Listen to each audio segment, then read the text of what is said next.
MCQ GK practice set 18 বা 18 এই সেটে আমরা বেশ কিছু গুরুত্বপূর্ণ MCQ প্রশ্নের অ্যান্সার করব পল সায়েন্স বিষয় থেকে বা পলিটিক্যাল সায়েন্স বিষয় থেকে।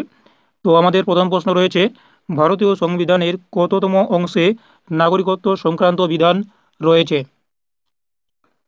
অ্যান্সার অপশন বি, দ্বিতীয় অংশে। ভারতীয় সংবিধানের দ্বিতীয় অংশে নাগরিকত্ব সংক্রান্ত বিধান রয়েছে। এই নাগরিকত্ব বিধানের ধারা হচ্ছে 5 থেকে 11 নম্বর ধারা। ভারতীয় সংবিধানের কত থেকে কত নম্বর ধারা পর্যন্ত নাগরিকত্ব নিয়ে আলোচনা করা হয়েছে? তো এটি আমরা একটু আগেই জানলাম। তো এর অ্যান্সার হয়ে যাবে অপশন বি, ধারা 5 থেকে 11 নম্বর ধারাতে নাগরিকত্ব নিয়ে আলোচনা রয়েছে। ভারত কোন ধরনের নাগরিকত্ব ব্যবস্থা গ্রহণ করেছে? অ্যান্সার অপশন সি, একক নাগরিকত্ব। নেক্সট প্রশ্ন, সংবিধানের প্রথম দিকে নাগরিকত্বের বিধান নিয়ে আলোচনা করা হয়েছে কোন ধারায়? অ্যান্সার অপশন বি, 5 নম্বর ধারাতে। নেক্সট প্রশ্ন, কোন আইনের মাধ্যমে ভারতে নাগরিকত্ব অর্জনের জন্য পূর্বের 14 বছরের মধ্যে 11 বছর এবং গত রয়েছে গত 12 মাস ভারতে অবস্থান করার কথা বলা হয়েছে? তো এর অ্যান্সার হয়ে যাবে অপশন এ, নাগরিকত্ব আইন 1955। নেক্সট প্রশ্ন, কোন আইনের অধীনে পাকিস্তান থেকে ভারতে আসা কিছু ব্যক্তিকে নাগরিকত্বের অধিকার দেওয়া হয়েছিল? অ্যান্সার অপশন সি, ধারা 6 অধীনে পাকিস্তান থেকে ভারতে আসা কিছু ব্যক্তিকে নাগরিকত্বের অধিকার দেওয়া হয়েছিল। নেক্সট প্রশ্ন রয়েছে, ভারতীয় সংবিধানের কোন তফসিলে উল্লেখিত ভাষা সম্পর্কে জ্ঞান থাকা নাগরিকত্ব পেতে সাহায্য করে? অ্যান্সার অপশন সি, 8ম তফসিল। নেক্সট প্রশ্ন, দ্বৈত নাগরিকত্ব বা ডুয়াল সিটিজেনশিপ ভারতীয় সংবিধান দ্বারা অনুমোদিত কি? অ্যান্সার অপশন বি, না। দ্বৈত নাগরিকত্ব ভারতীয় সংবিধান দ্বারা অনুমোদিত নয়। নেক্সট প্রশ্ন, ভারতের নাগরিকত্ব সম্পর্কিত বিধানগুলি কোন দেশের সংবিধান থেকে অনুপ্রাণিত? অ্যান্সার অপশন সি, যুক্তরাজ্য থেকে অনুপ্রাণিত বা গৃহীত। নেক্সট প্রশ্ন, ভারতীয় সংবিধানে মৌলিক কর্তব্যগুলি কততম সংশোধনীর মাধ্যমে যুক্ত করা হয়েছিল? অ্যান্সার অপশন বি, 42তম সংশোধনীর মাধ্যমে মৌলিক কর্তব্যগুলি যুক্ত করা হয়েছিল। নেক্সট প্রশ্ন, কোন কমিটির সুপারিশের ভিত্তিতে সংবিধানে মৌলিক কর্তব্য যুক্ত করা হয়েছিল? অ্যান্সার অপশন সি, শরণ সিং কমিটির ভিত্তিতে সংবিধানে মৌলিক কর্তব্য যুক্ত করা হয়েছিল। নেক্সট প্রশ্ন, ভারতের সংবিধানের কোন অংশে মৌলিক কর্তব্যগুলি উল্লেখ করা হয়েছে বা উল্লেখ করা আছে? অ্যান্সার অপশন সি, চতুর্থর ক ভাগে।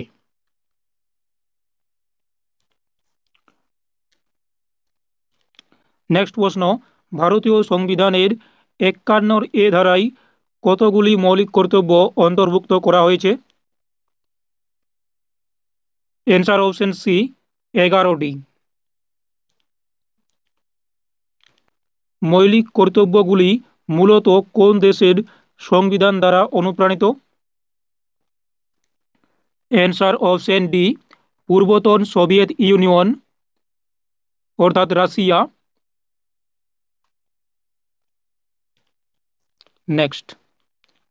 নেক্সট প্রশ্ন, ভারতের কোন সাংবিধানিক সংশোধনের মাধ্যমে 6 থেকে 14 বছর বয়সী শিশুদের বাধ্যতামূলক শিক্ষার অধিকার মৌলিক কর্তব্য হিসেবে যুক্ত করা হয়? অ্যান্সার অপশন বি 86তম সংশোধনীর মাধ্যমে 6 থেকে 14 বছর বয়সী শিশুদের বাধ্যতামূলক শিক্ষার অধিকারকে মৌলিক কর্তব্য হিসেবে যুক্ত করা হয়। নেক্সট প্রশ্ন, নিচের কোন কাজটি ভারতীয় নাগরিকদের একটি মৌলিক কর্তব্য? অপশন ডি উপরের সবকটি। প্রশ্ন হচ্ছে নিচের কোন কাজটি ভারতীয় নাগরিকদের একটি মৌলিক কর্তব্য? তো অ্যান্সার উপরের সবকটি, অর্থাৎ দেশের জন্য কর প্রদান করা, দেশের সকল নাগরিকের মধ্যে ভ্রাতৃত্বের চেতনা বৃদ্ধি করা, দেশের সার্বভৌমত্ব, একতা এবং অখণ্ডতা রক্ষা করা। নেক্সট প্রশ্ন,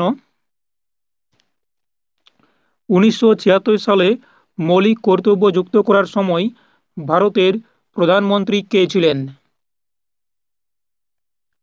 answer option C Indira Gandhi. 1976 সালে মৌলিক কর্তব্য যুক্ত করার সময় ভারতের প্রধানমন্ত্রী ছিলেন ইন্দিরা গান্ধী। নেক্সট, নিম্নলিখিতগুলির মধ্যে কোনটি একটি মৌলিক কর্তব্য নয়? অ্যান্সার অপশন সি আইন প্রণয়নে অংশগ্রহণ করা এটি মৌলিক কর্তব্য নয়। বাকি এই যে ভারতীয় সংবিধান মেনে চলা ও তার আদর্শকে সম্মান করা, জাতীয় পতাকাকে সম্মান করা, জনসাধারণের সম্পত্তি রক্ষা করা, এগুলি হচ্ছে মৌলিক কর্তব্য। কিন্তু অপশন সি যে রয়েছে আইন প্রণয়নে অংশগ্রহণ করা এটি মৌলিক কর্তব্য নয়।